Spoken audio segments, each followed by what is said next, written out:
All right, welcome to another Small Business Pivots. Today we have another special guest from around the world, and he literally is around the world from us today. Sometimes they're down the street, sometimes they're state across, but he is literally across the pond, as they say. But I know that only business owners can say their name and their company like the business owner. So I'm going to let you introduce yourself. Tell us a little bit about you.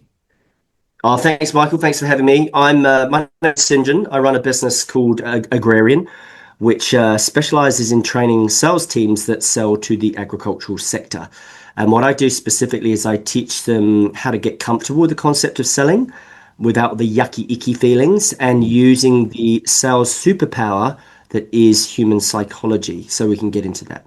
Oh, this will be good. I love neuroscience. Our listeners know I love neuroscience, growth mindsets, all that cool stuff. So let's introduce the show real quick and we'll be right back. Welcome to Small Business Pivots, a podcast produced for small business owners. I'm your host, Michael Morrison, founder and CEO of Boss, where we make business ownership simplified for success. Our business is helping yours grow. Boss offers business loans with business coaching support. Apply in minutes and get approved and funded in as little as 24 to 48 hours at businessownershipsimplified.com. All right, welcome back to Small Business Pivots, my friend Sinjin. So you are in what country? I'm based in New Zealand and I spend a little bit of time. Maybe your North American listeners think it's Australia. I spend a lot of time there as well. So I jump between the two countries and I serve clients in North America, Canada, UK, Australia, and New Zealand. But I get to live in a very nice part of the world. Don't probably spend as much time here as I would wish, but I'm on a mission to help as many people as I can. Fantastic. So in your life journey, what are some trials, tribulations, maybe what helped you become an adult like you are? I think we all have a journey of how we got where we are. Anything that stands out so our listeners can kind of catch up with who you are, the background that you have? Yeah, I come off a farm in UK, in England. And so lived on a farm, grew up on a farm, and then got very interested in human behavior and decision making. Your North American listeners will know their football, American football, but we're into rugby. And I remember going to Twickenham, which is a very large stadium in London where English rugby play. And I was wondering why people advertise. And I then had an insatiable curiosity around influence and persuasion. And then I read a book by Robert Cialdini called Influence, which a lot of you and your listeners will know. And that was a seminal book for me. And I read that book, I reckon about, at least because I'm old now, about 30 years ago. And that really got me on my way to just becoming a lifelong learner around humans, how they tick, how they make their decisions, how they process, and all the rest of it. And so I've had a marketing career. I've worked for a lot of corporates. I've worked for McCann Erickson. I've worked for lots of big fancy pants ad agencies. I've done corporate. I've done marketing. And then someone said to me, "Hey, Sinjin, you're really good at sales." And I always had a business development sort of responsibility in my career. And then for the last 10 years, I just went full circle back to my rural roots, my farming roots, and specialized in this particular sector. And so what I've combined is I try to combine three rare and valuable things: sales, psychology, and rural. And putting those three things together are quite unusual. And some of the best advice I got is if you've got rare and unique skills, that's really going to help differentiate you. And as we said before we hit the record button, I'm a small business. We are growing and we're growing rapidly and we're very thankful for that. But generalities repel and specificity sells. Now, I'm not being cute just to rhyme like Dr. Zeus, but for your listeners, so they remember it, generalities repel, specificity sells. The biggest mistake I made before I started this business was trying to be everyone to everything, everything to everyone. And then when I specialized, it was almost like a magnetic quality because it pre-qualified prospects come to me because they understood what I stood for, what I was about, my point of view, my philosophy, and we can get into all of that. But that's a very short crunch version of how I got to where I am. And we can unpack that, or we can talk about sales and psychology, wherever you want to go. Well, let's jump into sales and psychology because I know a lot of our small business owners struggle with Mhm. sales.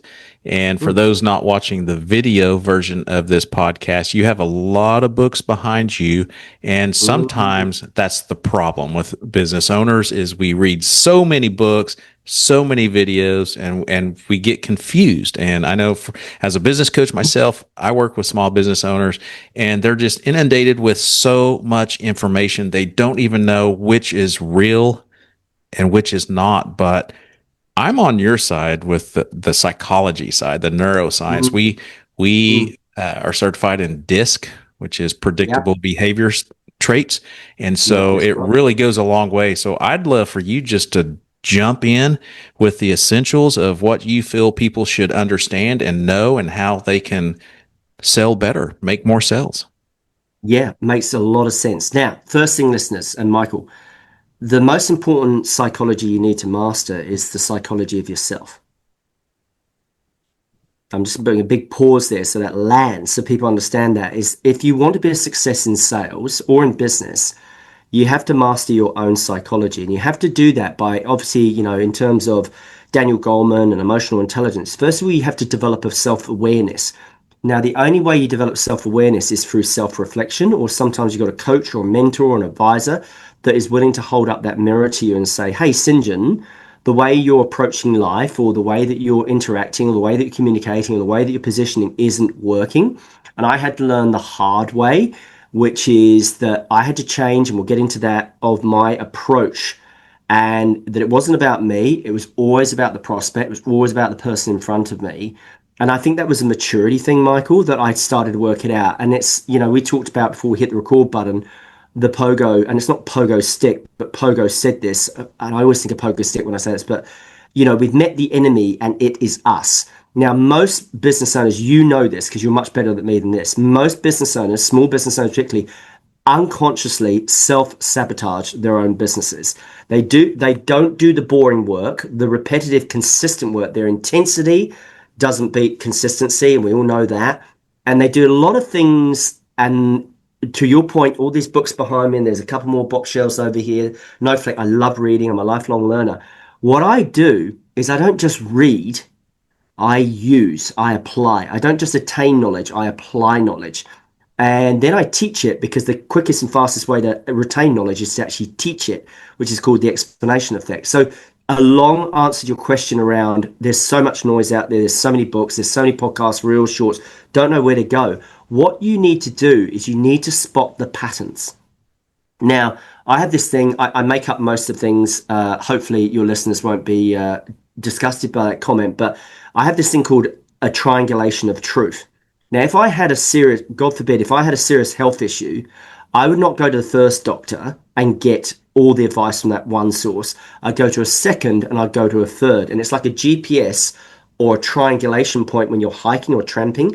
And the true truth is in the middle of those three sources. So when you're reading things, whether you're into sales or lead generation or marketing, you want to be a pattern recognition machine, and you want to look and assemble and see thematics or themes or insights or patterns, and you go, well, they're saying it and they're saying it and they're saying it, therefore it must be true. So some of the systems we have set up in our business now have literally been taught to us three times by three separate coaches, and they are very similar systems. And we know they're the truth because three different independent sources told us that. So we call it a triangulation of truth. Now, I think it's a really good piece of advice for business owners who might be struggling or confused or don't know what to do and where to go. Get three. It's like, when you go and get your roof repaired, you go and get three quotes. So go and get three sources independent. And if they all match up, then you know it's the truth. Yeah, no, that's great. I want to jump into systems real quick because I think a lot of business owners will use the word procrastinate, but I don't know if that's really the word. I think they procrastinate because they don't have a system. So it's difficult to do what really needs to be done. So can you share some of the systems that you've come across? Yeah, sure, absolutely. The best thing we learned was creating a repeatable, reliable, and predictable lead generation system. So we have a very specific system. We won't go into the details, but that literally puts emails and phone numbers and pieces of data that we need to triage or prioritize those leads into my inbox and my team's inbox each and every day while I'm sleeping from all over the world. Now, we have spent literally hundreds of thousands of my own money developing that system, again, from three separate sources and optimizing that system. And there's that training quote, I can't remember who said it, but they said, we do not fall to the level of our expectations, we fall to the level of our systems. Now, business is a system, and businesses needs continuity, it needs predictability, it needs reliability. A lot of business owners think they own their businesses own them. Yeah. And so, and I think your business needs to be system centric because people will come and go. But yeah, our system for lead generation is brilliant. We're very specific about our offer, our niche. We obviously only help people that sell to the rural sector, to farmers, whether they're selling machinery or fertilizer or feed or animal health or genetics or veterinary or agri-tech or whatever it happens to be. And literally, we have a system now that people will literally reach for the material that we put out there, whether it's books or cheat sheets or lead magnets. They come into our world and we qualify them. And then if they're right, we'll have a conversation with them and we'll get into that conversation, how we do that. I'm happy to share that.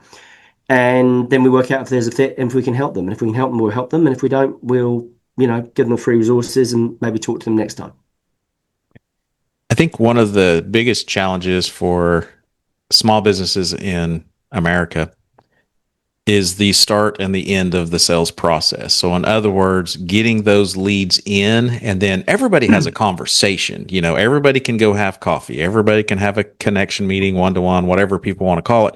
But it's the getting them to you and then closing the end. So, there at the first and the end, it seems to be the biggest challenge that I hear from business owners. So, do you have any advice on how to get Yeah. those people into your pipeline? Great question. What I do is I'm constantly putting out educational based content. I have a mantra in my world is that I serve to sell. I do not sell, I serve to sell. So what I do is I out teach to outsell, and I think those that educate the market own the market. And I'll live and die by that till my last dying breath. So what it is I give and I give and I give and I give and I give before I get. And I'm generous. I think generosity is one of your best business strategies when it comes to promoting and positioning your business. I write books, I bleed through the eyes. Not one word of any book I write is written by AI. It's expressed by my own philosophy, my own point of view. We'll get into that. It's a really, really important point of your own point of view. But basically, what I do is I make sure I turn up and serve my audience every single day, where it's the emails that I send out. So your question around when does it start, when does it finish? It never it never finishes. It always starts. So what I mean by that is you are constantly putting out high quality content that people, there might be a surprising truth about what you're putting out there. That's a really interesting concept. I'm trying to give your listeners as much as I can. A surprising truth, something that your particular ideal customer or niche or specific segment doesn't know that you can help them with. And then what you do is you nurture that lead because everyone wants to convert the lead. Everyone's too fast. I see this with my North American clients. I see it with Australia. I see it with UK. Even here in New Zealand, they sell too fast. And what they have to do is they've got to slow down. Now, what I say to my students, because a lot of what I teach is counterintuitive to the traditional happy clappy kind of sales training, rah rah kind of debris that we have to pick up and de-learn before we can learn again. And I won't go down that rabbit hole, but we see a lot of damage out there. Is we say you have to sell slow to sell fast. So you have to sell slow to sell fast. And what that means is you get them into your world. And, the Google experiment, I think it came out last year, some research from Google, the 7-4-11. Now, Dan Priestley in UK was talking about this. He's a good guy to follow. He said it's a 7-4-11 rule, and it's not your 7-Eleven night store or your dairy or whatever you guys call it. It's 7 hours of content across 4 channels and 11 interactions. Now, 80% sales across any sector, and I'll just give you the generic stuff, Yeah. 80% of sales are made in the 8th to 12th interaction. those interactions don't all need to be one-on-one coffees, DMs. It could be talking to clients, it could be consuming your content. The interactions, you've got to have that authority, you've got to have that content out there for people to know that you are worth following and worth listening to or potentially talking. And the magic, Michael, when you do that is people come into your world pre-qualified, almost pre-sold, because they consume so much of your content and they understand, you have this beautiful podcast. I have one too in the rural world called Rural Sales Show. And I get wonderful guests on and people go, I'm talking to like an agronomist in Saskatchewan in Canada. He goes, I've been listening to you. I won't do a Canadian accent because I'm rubbish at it. And my accent's mongrel these days because I'm English and lived in New Zealand, so it's all over the place. But they go, I've been listening to your podcast. And I'm like, it just blows my mind. Yeah. And that opportunity is there for every one of your listeners. So show the world how you think and how good you are, and put out content that nurtures and teaches and serves your market. So sorry, long answer to a question, but hopefully good advice. No, that's great. I love long answers, and I think most of our listeners do too. One question: this may be getting out of your lane, but I hear a lot of business owners say, "I am putting out what I think is good content, but nobody's finding it." Do you have any suggestions, or is that kind of out of your expertise? No, it's a great question. I'll attempt at my best answer. If you're not getting engagement on your content, it's because you're off message. So the best way to create content is to have more conversations. So some people go, oh, I don't know what to post or I don't know what to write about. That's because you're not having enough conversations. And also, again, with all these books around me, the more you read, the better you write. So you can take your inspiration from the reading and you can take it from the inspiration of having conversations with your customers. You must want to have a conversation, not to sell to them, but to understand. Now, this is probably a really good piece of advice for some of your listeners. Go and ask someone for their advice. Ask them for their advice.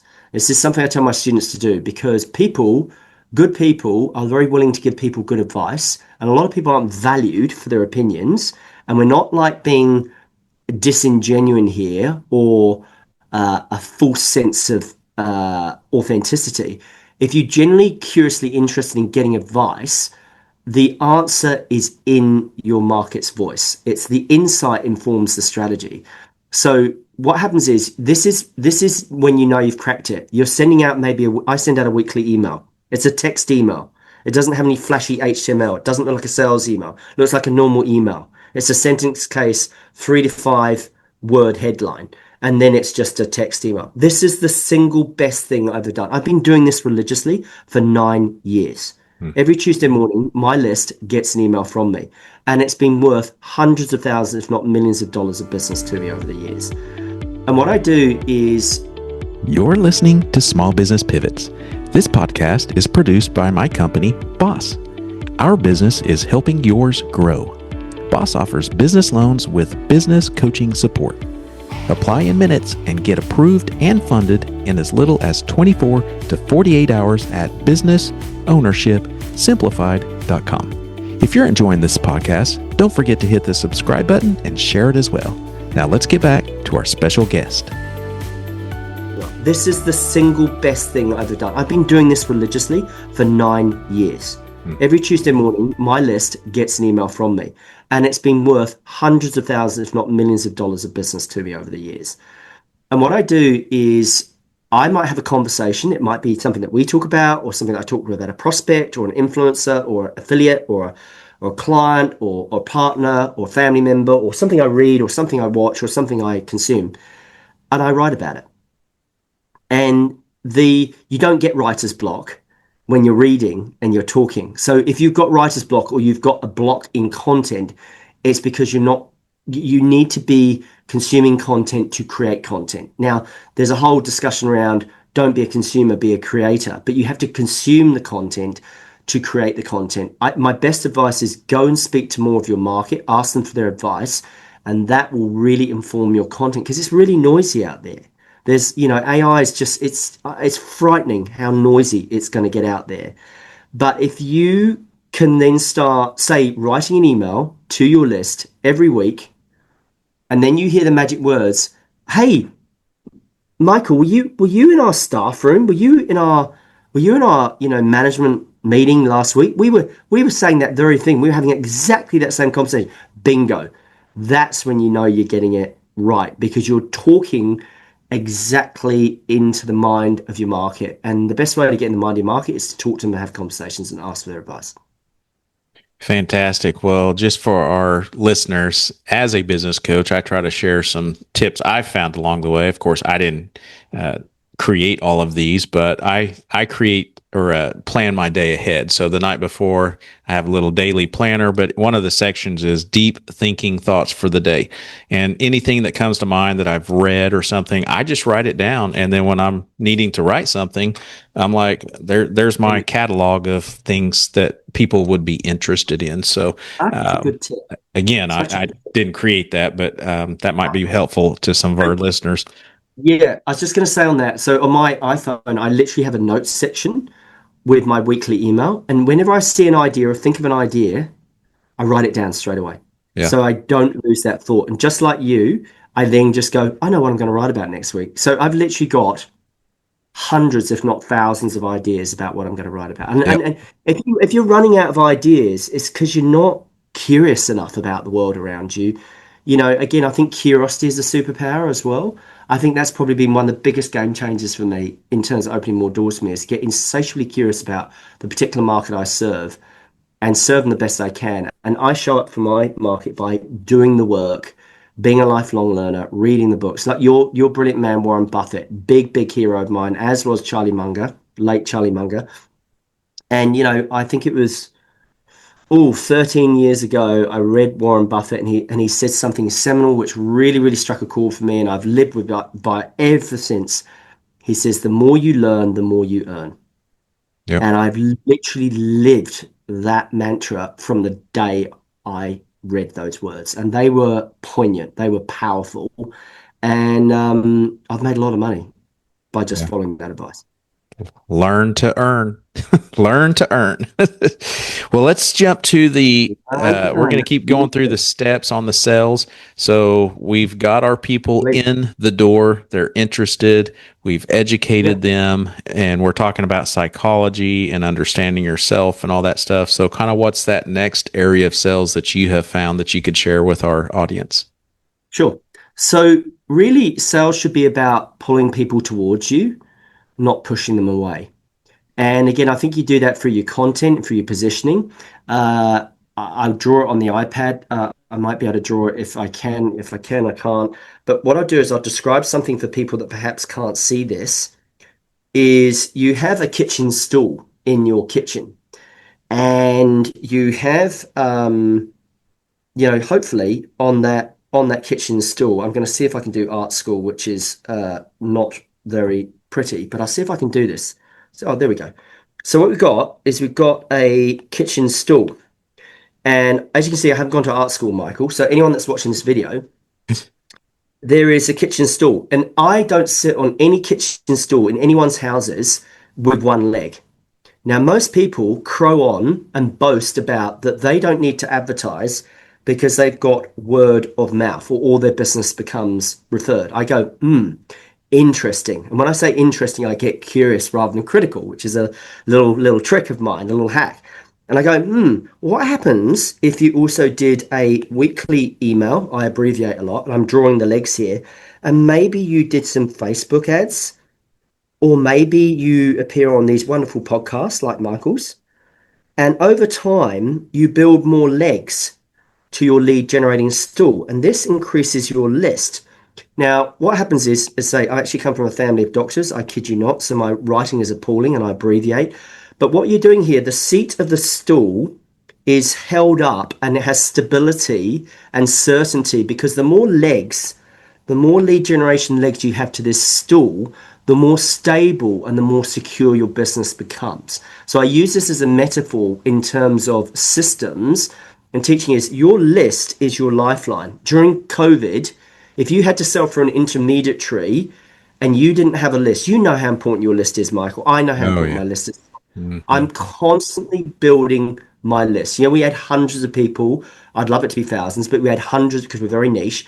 I had hundreds of quality people to my list each and every month who consume Maybe they listen to my podcast, or they listen to a podcast like this, or they click on one of my Facebook ads, or they see me at a conference, or they get a referral, or they read my weekly email, or they see me at a field days event, or I'm writing a book or something. So, or I write a media article. So it starts to become a freaking octopus. What it does is more legs give you more leads, which gives you a bigger list. And that is how you create stability and certainty for any business. That's the model that I use, if that makes sense. Absolutely, absolutely. So where does the psychology come in? Cool. So this is stuff we want to get into. Sales, the problem with sales is selling. I'll just say it again so the listeners are really, really clear. The problem with sales is selling. Please, please, for the love of God, stop selling. Okay? Stop talking so much. Don't tell. Don't be a feature creature. Get insatiably curious about the person in front of you and ask beautiful, well-worded, intelligent, curious questions. And I'll share a few of them before we finish today. Um, it's very important to understand the buyer's brain, because the brain will turn off when people are being sold to, and you'll keep them what we call in the back of their brain. Now, you don't need to be a neuroscientist to work out the anatomy of the brain, that there's basically three main parts you need to, and I'm just going up on the screen for you here in a minute, is I want to bring it up so I can talk to it. If you just see on the screen here, is there's three main parts to our brain. So let's keep it really simple for listeners. There's the back part, which is your fear brain. There's a middle part, the limbic, which is your feel brain, FEEL, if anyone can't understand my accent because I'm croaky. And then the front of the brain, the prefrontal cortex, is your think brain. So we have a thinking brain, a feeling brain, and a fear brain. Now, Michael, when you have someone hard selling to you, do you feel or fear when you're with that salesperson? Oh, I fear. Yeah, you fear. So what they're doing is they're creating a back of brain response. So let me draw something for your listeners as well, because obviously everyone loves St. John's drawing, which is absolutely terrible, that I know. So if I do this and I draw sales rep, if you're selling, you're going to keep them literally in the back of their brain here. Now the Pantone colors aren't the same, but the colors are the same. See, the back of the brain is red. Yeah. Red is a danger zone because it's a fear zone. So then I created something which I thought, for my little mind, was kind of clever, but your listeners will. We call it being a buyer's assistant. Okay. And then over a period of time, you get to Mecca, which is what we call a trusted advisor. So there are kind of like three levels here: level three, level two, and level one. Now, level one will make you not much money.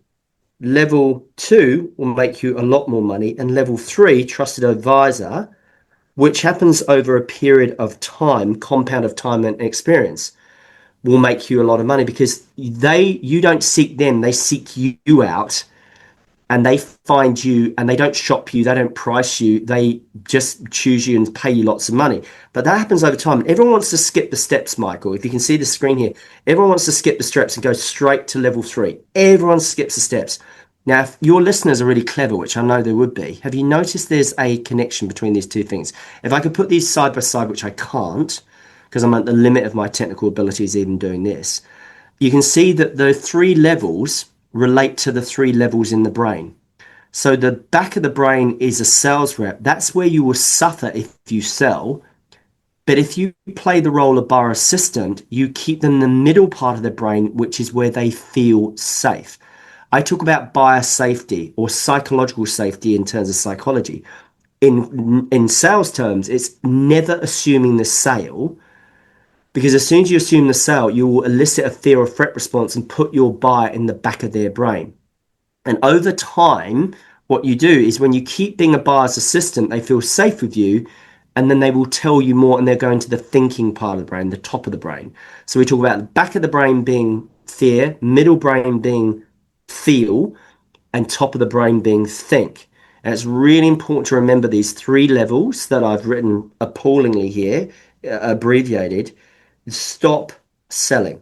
please stop selling. Your job, your only job, whatever you sell, product, service you sell, is to help your buyer make the best and most accurate, informed decision. Now, if you do that, they will feel super safe with you. Better still, they'll buy more from you at a higher price because you're serving their needs, not your own. And they'll feel safer with you and they'll tell you more. And because they tell you more, you'll learn more and then you'll earn more. And if you keep being a buyer's assistant and turning up with that frame and that identity and that hat, over time they'll go, do you know, Michael, I'm not talking to anyone else. You are my go-to guy. I'm talking to you and I'll buy everything that you have. And that happens over a period of time. That is not overnight. They say overnight success. I think it's about 10 years. And we're getting there. But that's hopefully useful for your listeners in terms of those things. Yeah, that's invaluable. I think Amazon has kind of damaged our thinking of wanting it now. And so Yep. sometimes in the sales process, we're like, how do we close this now? But I had someone just recently tell me that if you think about the buying process, people don't go to Amazon to shop. They're going there to buy. But when they're coming to you, they're shopping like a business, not Yep. Amazon. On Amazon, they're going there for a specific thing to buy, but for a They have business, high they're intent, shopping. high intent. They have lower intent with us as business owners. So this is why you need to play this role of buyer's assistant. It's so, so important to do that. Whatever you sell or whatever product or service that you promote, you must be a buyer's assistant because you keep your buyers safe. And when you treat your buyers differently, they will treat you differently. They no longer sees you as a yucky, sleazy kind of car salesman. They go, this Michael Morrison dude, he asks really good questions. I feel super safe with him. Therefore, I'm going to tell him more about my specific problem or pain or the problem I'm trying to solve or why I'm potentially looking at this now. And they're going to open up. So you've got to literally open up. And the problem is most sales is taught to sell. It's not, it's to help people buy and creates the conditions where people actually ask you if they can buy your thing. Now, that's what sales is at. Sales has got nothing to do with selling. It's all about helping your buyers make good, accurate, and informed decisions. If you remember that, you're going to make a lot more money. So stop selling. Everybody Stop stop selling. selling. Stop it that's now, that's great please. advice. Great advice. Well, towards the end of the process, I know there's some of those hesitant, reluctant buyers. What advice do you have for that part? Because, there's just some people that can't make a decision. Do you just keep asking better questions? How do you kind of end the sales process? Sure. So basically, most closing problems, which I think is where your question is coming from, Yep. are actually opening problems. So most closing problems are opening problems. What I mean by that is you haven't asked really good qualifying questions to either qualify or disqualify the prospect really quickly at the start. Now, Michael, if you're reaching out to me and you're looking for rural sales training, God forbid, and you're saying, hey, I'm a tractor machinery owner in Oklahoma and we're not selling enough tractors, enough steel, I've got grain augers or silos, and you reach out to me, the first question I'm going to ask you to qualify you is, so Michael, could you tell me why are you potentially even looking at something like this now? Now, there's a lot of psychology in that question. It's the ultimate qualifying question. I have many of them. I have hundreds of questions like this. And what it is then you have to tell me why you think you need what I've got. So you're selling to me, I'm not selling to you. So what I'm trying to do is I'm trying to reverse it. It's like, and it's not a flex, it's not being stupid or arrogant or aggressive. It's like, so Michael, tell me what's the specific problem you're trying to solve? And so then it elicits your buying motive, your intent, so I can better understand and qualify or disqualify if I can help you or not, which immediately puts you into the right part of your brain, which then means we're more likely to get a sale because I don't have to close you because you close yourself. So this whole closing, it's like my comment around stop selling. Always be closing. Honestly, excuse the metaphor, we just need to shoot people that say that. And I say that obviously in a metaphorical, hypothetical sense for anyone that's, don't want to sort of offend Yep. anyone. But stop trying to close people, open people up. And the way you open people up is by making sure they have all the information they need to make the good and most accurate informed decision. Now, what I can help with your listeners is By asking questions like that, and we don't have time to go into all of them, you're establishing two very important things. People only buy for basically, I keep things really simple for your listeners. I could go into more complicated things, but we won't have time. There are two things you need to establish when you're asking questions. You are obviously qualifying or disqualifying for priority and urgency. So you need to understand if this is a priority for them and there's an urgency for them. And if there's a priority and urgency, they are going to buy. If you have not established priority and urgency, they are not going to buy now. They will buy later. And this is why your lead nurturing, your content is so important, because only about 3% of the people that you reach will buy from you now. You don't need to be Chet Holmes and buying pyramids to work this out. 37% of people will buy from you sometime later. But if you don't nurture those leads, they're going to forget about you. So I have clients that literally pop up. They've been reading my emails or my socials for like years. I've never heard of them. They've never commented. They've never replied to an email. And then suddenly they pop up and say, "Can you train my team?" I'm like, "Who are you? Where have you been?" I'm like, "We've been reading your emails for like 3 years." Now, your business owners can be patient if they have enough prospects. So you got to be prospecting and canvassing, and that's by giving and by being generous. And then people will see that you're genuine and you're not self-serving and you very much want to help them, because you've got to give to get. It's a law of reciprocation. It's a law of human nature. The more you give, the more you're going to get. And that's been really, really very, very true for me. So you got to give and give and give and give. Almost give. And if anyone says, "Oh, but I can't give away all my stuff," then Hmm. you don't have enough stuff to give away. Yeah. Yeah. We hear that often. That's an objection from business owners. They're like, I don't want to give out too much information. Well, you haven't got enough then. Yeah. So this is why you have to be a lifelong learner. So closing problems are opening problems. Don't close people, open them up. Qualify or disqualify for priority and urgency by asking well-worded questions, and the customer's more likely to close themselves. One area that I'm sure some listener is thinking is for those that have to do outreach. So what we're talking about is when people come to you or us, but what about when you reach out to them? How can you twist that so it works the same? Yeah, I hate. You can see there's a certain theme to my advice here. I hate all the traditional sales training, like sell, sell, sell, always be closing and cold calling. I detest cold calling. Now, if you have a really good lead generation system set up, you don't need cold call. They will come to you. So that's the first challenge I put to your listeners, is actually set up a really good lead generation system, and they will pre-qualify on their warm audience, not a cold audience. However, if you do need to reach out to people, for the love of God, please do your homework and your diligence and make sure it is a warm call, not a cold call. So if I'm talking to you, Michael, as a potential prospect, I'm going to make sure I've done my homework on you. I've researched you. I've found out as much as I can about you. And when I reach out to you, I have something very specific that could be something that you potentially want to look at.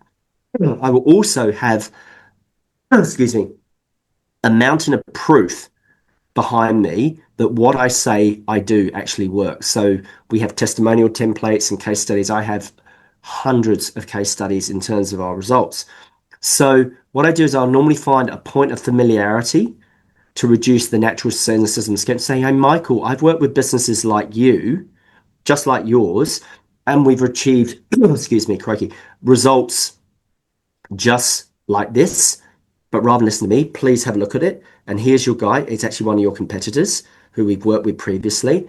And you go, interesting. I'm more likely to get a response. Now, again, I'm croaky and a bit sick, and I didn't want to let you down by not turning up. But what I'm saying here is that if you can have specificity and relevancy to your reach out, and you have demonstrated you've done your homework, I cannot tell you how many emails and LinkedIn messages I get that are completely generic.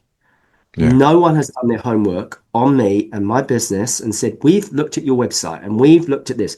They're just, excuse me, like an email blast. Hmm. And no work, no care, no attention. And you've lost me because I see it as complete spam and junk. Yeah. Do your homework. Do your homework. Yep. Yep. Sound advice. Well, I think you've just whet the ears of many of our listeners wanting to learn more from you. What's the best way? Where's the best place to find you? What's the best social media channel that you're on?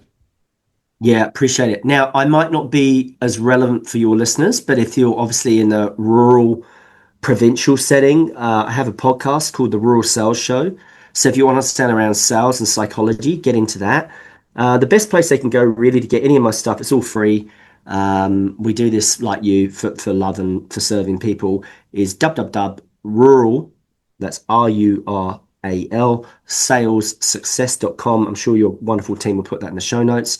And everything is in there that you could want. There's books, there's podcasts, there's emails, all the socials. So, you have nothing to be scared of when it comes to sales when you know that you're coming from the right place.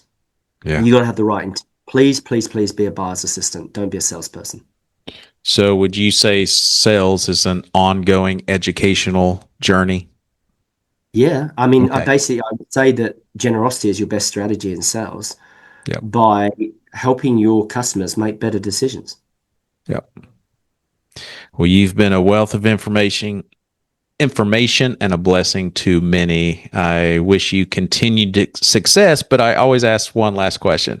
If you were in Sure. front of an audience of business owners, all industries, different seasons of business, what is one thing that's applicable that would be applicable for all of them? It could be a quote, a book, or anything. Such a good question. Consistency. Ah, yeah, that's One where we word. lack. Yeah. That's hard We, to we, do too. we chase, well, our whole world is buzzing and beeping and vibrating and yeah, so much noise. You got to focus. I think the world's getting so noisy. It's really, really important to block time to think and then do. But honestly, my best advice, if I only had that time, I'd say be consistent. Just have consistency. Don't have intensity, have consistency, and you'll make so much more money. Golden, golden. Well, thank you again for your time. Wish you continued success. Thank you, Michael. Thanks for having me and putting up with me. My pleasure. Thank you for listening to Small Business Pivots. This podcast is created and produced by my company, Boss. Our business is growing yours. Boss offers flexible business loans with business coaching support.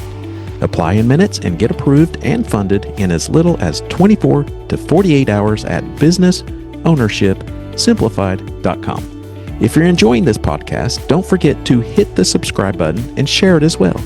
If you need help growing your business, email me at michael@michaeldmorrison.com.